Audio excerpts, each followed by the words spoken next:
What's up YouTube? My name is Marcien. Just like my previous build, I changed a cargo trailer into a camper trailer and added some pros and cons along the way. Please follow and like. I purchased this trailer on Facebook Marketplace for $5,800 plus tax in March 2024. Here are some of the main things you have to look for before purchasing. Getting a dual axle trailer so you can add in weight and bulk up suspension, as well as checking for rot and rust, especially if it's an older or used trailer. Dealers like to add extra stuff like power options, AC, door locks, but all that comes with an added price.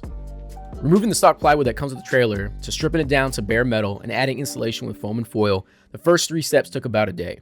After getting 2 old RV batteries and a 200-watt Renogy 12-volt solar panel kit, I wired the trailer with basic Amazon 12-volt LEDs, slapped in some tongue and groove wood, and reused plywood to finish the framing. I prepped the floor plywood with Kills paint to prevent mold and stained the ceilings as well as painted the walls.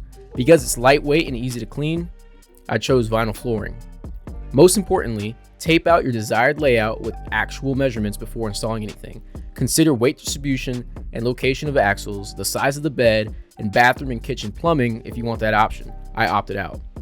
Cutting and installing the roof vent fan is easier than it looks, but installing RV window was a pain, especially when I had no friends to help. Since I had to use the trailer to help me move things across country, I opted for maximum storage under the bed and kept everything minimal. After throwing in a 12-volt fridge, TV, kitchen cabinets, the trailer was a convenient setup. Do not forget to install a smoke detector with CO2 alarm and a way to lock your trailer from the inside, as well as a peephole to see outside. There's a price breakdown with some Amazon links to some of the things used, but here's the easy steps for your conversion. Similar to my G20 van that I made 4 years ago, majority of these steps can be found on YouTube videos that go into greater detail. So that's my cargo trailer conversion. If you've been thinking about doing something like this, trust me, you can make it happen. Let me know in the comments what you think, or if you have any questions about the build.